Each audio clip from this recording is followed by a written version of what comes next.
Assalomu alaykum, hurmatli televizor ko'rguvchilar. Dunyo Uyg'ur qurultiyi Tor televiziyasining kunlik xabarlar programmasiga hammanglar xush kelibsizlar. Men riyosatchi Iftixor Abdurashid. Hurmatli ko'ruvchilar, tövəndə diqqətinizlər kunlik xabarlar programmamızın təfsilatında bo'lsin.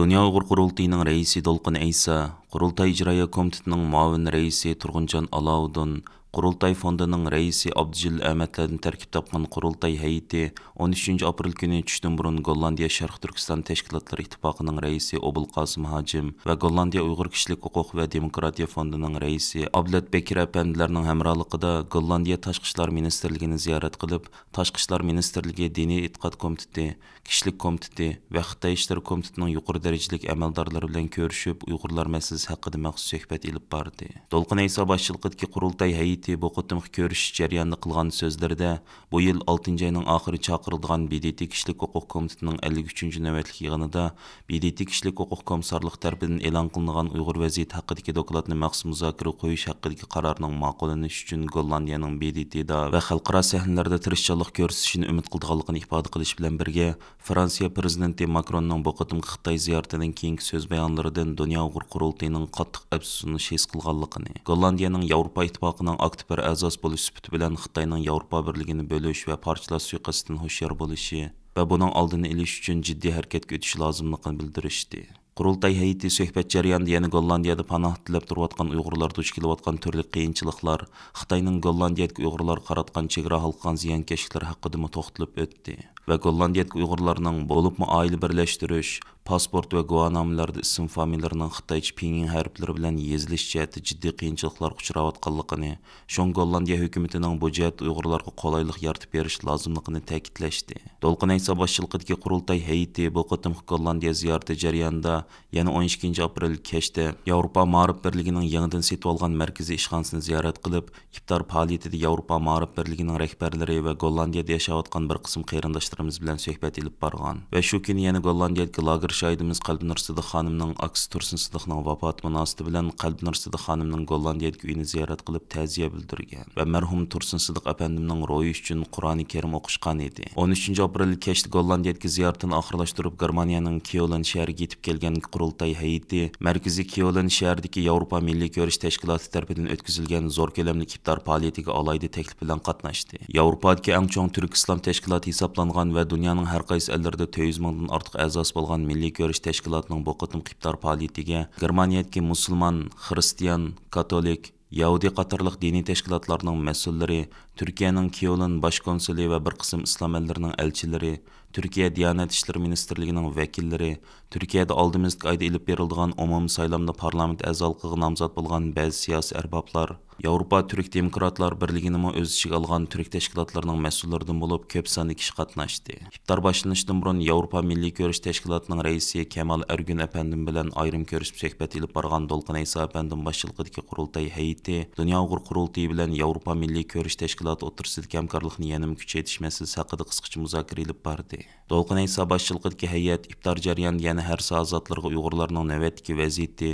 Uyg'ur masalasining xalqarodagi yangi yuzlanishi va Dunyo Uyg'ur qurultayining xalqarada ilib berayotgan faoliyatlar haqida qisqacha ma'lumot berish fursatiga erishdi. Dunyo Uyg'ur Qurultayi Ayollar Komiteti 11 aprel kuni Birlashgan Davlatlar Tashkiloti ayollarning kamsitilishining oldini olish komitetiga Xitoyning navbatda Sharq Turkistonda Uyg'urlarni asos qilgan turkiy millatlarga mansub ayollarga qaratayotgan insoniyat qarshi jinoyatlar haqida cho'ng hajmli doklad yo'llab, Birlashgan Davlatlar Tashkiloti ayollarning kamsitilishining oldini olish komitetining bu yil 5-oyning 8-kunidan 26-kunigacha Janvada chaqirilgan 85-navbatlik umumiy yig'inida Xitoy vakillari umigidan Sharq Turkiston ayollariga qaratayotgan ziyonkashliklar haqida hisob so'ralishini talab qildi. Dunyo Uyg'ur qurultayi ayollar komitetining BDTga yo'llagan dokladida Xitoyning Uyg'ur ayollariga qaratgan majburiy tug'mas qildirish, onlarni farzandlaridan majbur ayirib etish, Uyg'ur ayollarini sababsiz tutqun qilib lagerlarga qamash, Uyg'ur ayollarini majburiy emgakka selish, ularni Xitoy erlari bilan to'y qilishga majburlash qilmishlari, turma va lagerlarda Uyg'ur ayollarining xo'rliqqa, qiynashqa va bosqinchilik uchrash ahvoli ko'p taraflamalik dalil isbotlar va bir qism shohidlarning guvohliklari bilan nihoyat tafsili o'tirib qo'yilgan. Dunyo Uyg'ur qurultayi ayollar komitetining mudiri Zumratay Erkin xonimning istansimizga bildirishicha, Birlashgan Davlatlar Tashkiloti ayollarning kamsitilishining oldini olish komitetining oldimizda chaqirilgan 85-navbatlik umumiy yig'inida Uyg'ur ayollarining ziyonkashlikka so'rash masalasini yig'inning muhim kun tartibga aylantirish uchun qurultayning jiddiy harakatga o'tganligini va mazkur komitetning xodimlari bilan oldin ko'rish ilib berayotganligini, o'ziningmi bu navbatdagi yig'inga kuzatuvchilik sifati bilan qatnashadiganligini bildirdi. Zumrat Ayarkin so'zda yana Birlashgan Davlatlar Tashkiloti ayollarning kamsitilishining oldini olish komitetining bu navbatdagi yig'inga Xitoyning yolg'on shohidlar va guvohchilarni o'z ichiga olgan zo'r bir vakillar o'migi bilan qatnashishga tayyorlanayotganligini, Xitoyning ko'z bo'yamchiligining oldini olish uchun Birlashgan Davlatlar Tashkiloti ayollarning kamsitilishining oldini olish komitetidan Xitoy vakillari bilan dialog ilib borganda Dunyo Uyg'ur qurultiyi tarafidan sunilgan yuqorqi dokladni asos qilgan holda Xitoydan hisob so'rashni talab qilganligini ifoda qildi. 2023 yılı 5. ayının 14. günü Türkiye xalqi keyinki navbatlik prezident ve parlament a'zolarini saylab chiqdi. Bu qatimqi saylam chet ellardagi, bo'libmi Turkiyadagi Sharq Turkistonliklarning intayin zo'r diqqatini qo'zg'ab kelmoqda. Saylam qatnashish salohiyatiga ega bo'lgan 26 siyosiy partiya parlament a'zolik nomzodlarini rasmiy e'lon qildi.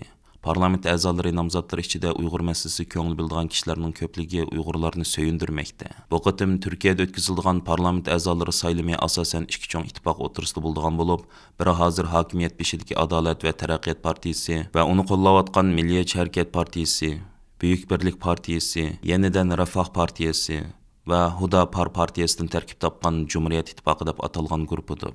Yana bir bo'lsa, o'qitish partiyalardan Cumhuriyet Xalq partiyasi, İYİ partiyasi, Kelajak partiyasi, Dev partiyasi, Adalet partiyasi va Saadet partiyasi qatorliqlarni tarkib topgan Millet ittifoqi nomidagi guruhidir. Mazkur partiyalardan İYİ partiyasi, Kelajak partiyasi, Büyük Birlik partiyasi qatorliqlar qurilgan kundan tartib Uyg'urlarni izchil holda qo'llab kelmoqda. İYİ partiyasi Turkiya parlamentida Uyg'urlarni qo'llab irqiy qirg'inchilikni tekshirish guruhi qurish haqida qonun loyihalari sungan bo'lsa-mu rad qilingan edi. 5. ayning 14. kuni ilib berilgan saylamda o'xshamaydigan partiyalardan Mustafa Desteci, Fahrettin Yokush, Selçuk Özda, Buğra Kavuncu, Uyg'ur Poyraz, Rıdvan Öz va Doğan Bekin qatorliq Uyg'urlarni yaqindan qo'llab kelayotgan ko'p sonli kishi Turkiyaning har qaysi shahar va viloyatlaridan nomzod ko'rsatildi. Bular saylangan taqdirda Turkiya parlamentida Uyg'ur masalasini o'ttirib qo'ydiganligini, hatto irqiy qirg'inchilikni e'tirof qildirishga tirishadiganligini ta'kidlashdi. Fahrettin Yokush apandi qayta saylanib Turkiya parlamentida o'rin olsa, Uyg'ur irqiy qirg'inchilikni e'tirof qildirish uchun tirishadiganligini bayon qilib, mundaq dedi: Sharq Turkiston da'vosi bizning milliy da'voyimiz. Partiyamiz qurilgan kundan tortib, partiyamizning raisi Meral Akşener xonimning rahbarligida Uyg'urlarning navbatdagi ig'ir vaziyatini anglatishga tirishyapmiz. Ma'lum bo'lgandek, bu haqda ko'p xizmat qildik. Sharq Turkistonliklar duchor bo'layotgan zulm to'g'risida 4 tilda doklad tayyorlab tarqatdik. Sharq Turkistonlik qarindoshlarimiz duchor bo'layotgan zulmni har doim Turkiya parlamentining kun tartibida tutishga tirishdik va ko'p qatim qonun loyihasi sundik. U buningdan keyin qildigan xizmatlar to'g'risida to'xtalib mundaq dedi: Bu qatimqi saylamda hukumat almashsa, biz hukumatning ichida o'rin oladigan bo'lg'achqa, Sharq Turkiston masalasini xalqaro sahnalarda Xitoy hukumati bilan bo'lgan munosabatlarda o'ttirib qo'yamiz. Biz u yerda irqiy qirg'inchilikni, Xitoyning xalqaro qonunga rioya qilmagan amallarini to'xtatishga tirishimiz. Birlashgan Davlatlar Tashkiloti, Shimoliy Atlantik ahdi tashkiloti va Islom hamkorlik tashkilotiga o'xshash xalqaro tashkilotlarni Uyg'ur irqiy qirg'inchiligini to'xtatish uchun harakatga o'tishga chaqiramiz. Sharq Turkiston masalasini Turkiya parlamentida davomli o'ttirib qo'yamiz. Bu qatimqi parlament a'zosi saylami uchun Turkiyaning Mo'la viloyatidan nomzod ko'rsatilgan Kelajak partiyasi muavin raisi Selçuk Özda apandi mundaq degan: Biz saylamda utib chiqsak, birinchi bo'lib qilgan ishimiz Xitoy hukumati bilan Sharq Turkiston masalasini muzokara olib berib, Turkiyadan bir hay'atning Sharq Turkistonda tekshirish ilib berishni amalga oshirish. Ya'ni Sharq Turkistonga irqiy qirg'inchilikni to'xtatish uchun qo'limizdan kelganini qilamiz. Biz Sharq Turkiston masalasiga milliy masala deb qaraymiz. Bu qatimqi parlament a'zosi saylami prezident saylami bilan birlikda o'tkaziladigan bo'lib, hozirgi prezident Recep Tayyip Erdo'g'an bilan Cumhuriyet Xalq partiyasining raisi Kemal Kılıçdaroğlu, Mamlakat partiyasining raisi Muharrem İnce va Sinan Oğan prezident nomzodlari bo'lib e'lon qilindi. Ammo hozirgacha qaysi partiyaning utib chiqishi va Erdo'g'anning qaytadan prezident bo'la olishi aniq emas. Amerikadagi PEW tadqiqot markazining eng yangi raysinash natijasida Xitoy qarta salbiy ko'z qarashdagi amerikaliklarning sonining eshib mengayotganligi ma'lum bo'lgan. 12 aprel kuni e'lon qilingan eng yangi tadqiqot natijasidan qaraganda, bu yil 3-oyda ilib berilgan raysinash qatnashgan amerikaliklarning 83% Xitoy haqidagi ko'z qarashini ancha yaxshi emas degan. Qat'iy yaxshi emas deganlar bo'lsa 44% bo'lib, bu oldingi yili o'xshash mezgilidan 4% o'rligan. Bu 2005 yildan buyanqı eng tövan seviye bo'lib hisoblanadi ekan. Ularning ichida yana Xitoyni sherik davlat yoki raqobatchi emas, balki dushman davlat deb qaraydiganlarmi ko'payib 38% ketgan. Bunda qarashdagilarning nisbati 2022 yili 13% bo'lgan ekan.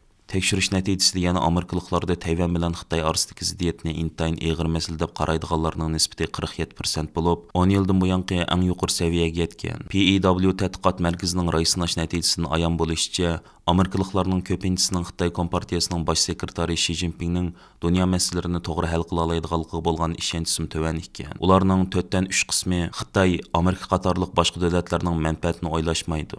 Boshqa davlatlarning ishlariga aralashadi deb qaraydi ekan. CNBC televiziyasi bu vaqtdagi xabarida yuqorqi bu ko'z qarashning Xitoy hukumati yillardan beri ilgari surib kelgan Xitoy dunyoning tinchligi va iqtisodiy taraqqiyotga to'kib qo'shyotidi degan tashviqotni inkor qilganligini bildirgan. Ma'lum bo'lishicha, bu raysinash 20 martdan 26 martgacha elib berilgan.